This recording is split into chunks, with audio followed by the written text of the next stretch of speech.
আমি সেদিন টাকাকে জিজ্ঞেস করেছিলাম, হে টাকা, তুই তো সে এলি কেন, আগে এলি না? তুই ছিলি না বলেই তো আমার হারিয়ে গেল ভালোবাসার মানুষটা।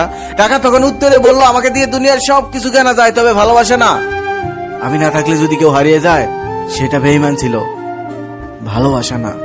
একটা মেয়ে স্বামীর বাড়ি থেকে কান্না করতে করতে বাবার বাড়ি গিয়ে মাকে বলে, মা, আমার স্বামী এতটাই খারাপ ব্যবহার করে, এতটাই অত্যাচার করে, আমি আর টিকে থাকতে পারছি না, আমি সিদ্ধান্ত নিয়েছি তাকে মেরে ফেলবো, তুমি কি আমাকে কোনো সাহায্য করতে পারবে? তখন তার মা বলে, তুই যদি তাকে এভাবে মেরে ফেলিস তাহলে তো তোর জেল হয়ে যাবে, ফাঁসি হয়ে যাবে, তখন কি তুই ভালো থাকতে পারবি? বরং আমি তোকে একটা বুদ্ধি দেই, একটা মেডিসিন দেই, এই মেডিসিনটা তুই আজকের থেকে 3 মাস পর্যন্ত তাকে প্রতিদিন খাওয়াবি। 3 মাস খাওয়ালে সে অটোমেটিকলি মারা যাবে। আর এই 3 মাসের মধ্যে তার সাথে তুই এত সুন্দর আচরণ করবি, এত ভালো আচরণ করবি, যাতে আশেপাশের কেউ তোকে সন্দেহ না করে।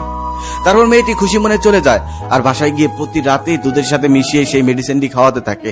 2 মাস পর মেয়েটি কান্না করতে করতে আবার মায়ের কাছে আসে, এসে বলে, মা, আমার স্বামীকে আমি মারতে চাই না, সে এতটাই ভালো হয়ে গেছে আর এতটাই ভালোবাসে আমায়, তাকে ছাড়া আমি বাঁচতেই পারবো না। তখন তার মা বলেন, আরে তোর স্বামী ভালো হয়নি, ভালো হয়ে গেছিস তুই।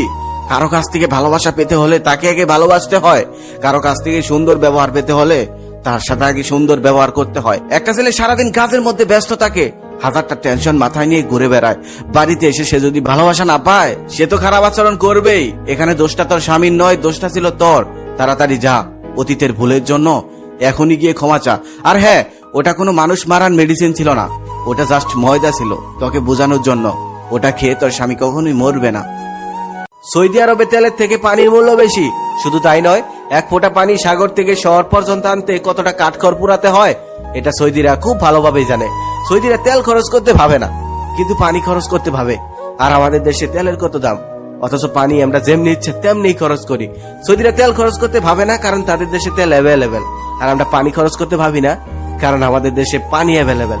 ঠিক তেমনই তুমি যদি কারোর জন্য অ্যাভেলেবেল হও, সে তোমাকে মূল্যহীন ভেবে খরচ করে দিবে। তাই কারোর জন্য অ্যাভেলেবেল হইও না, তুমি যার জন্য অ্যাভেলেবেল হবে সেই তোমাকে সস্তা বানিয়ে দিবে। তাই যেখানে যাও, নিজের আত্মসম্মানটা ধরে রেখো। একজন রাগী মানুষকে তুমি শুধু রাগের সময় ছাড় দিয়ে দাও, রাগ শেষ হয়ে গেলে দেখবে তার থেকে তুমি এমন ভালোবাসা পাবে যে ভালোবাসাটা দুনিয়ার কোনো শান্ত মেজাজের মানুষ তোমাকে দিতে পারবে না। একটা কথা সবসময় মনে রেখো, অতিরিক্ত রাগী মানুষের ভালোবাসাটা অতিরিক্ত হয়, তাদের অনুভূতিটা জনে জনে আসে না। বিচ্ছেদ শুধু প্রেম ভালোবাসাতেই হয় না। 18 বছরের ছেলেটা যখন চিরচেনা গ্রাম আর প্রিয় বন্ধুগুলো আর পরিবারের মানুষগুলোকে ছেড়ে অপরিচিত একটা শহরে যায়, সেখানে গিয়ে নতুন একটা পরিবেশে কাজের ব্যস্ততায় সারাটা দিন কাটাতে হয়, বিচ্ছেদ তখনও হয়। এটা একটা মধ্যবিত্ত করে সন্তানরা ভালো বুঝবে। যদি কেউ জীবন থেকে চলে যাওয়ার পরেও হৃদয়ে বসে থাকে,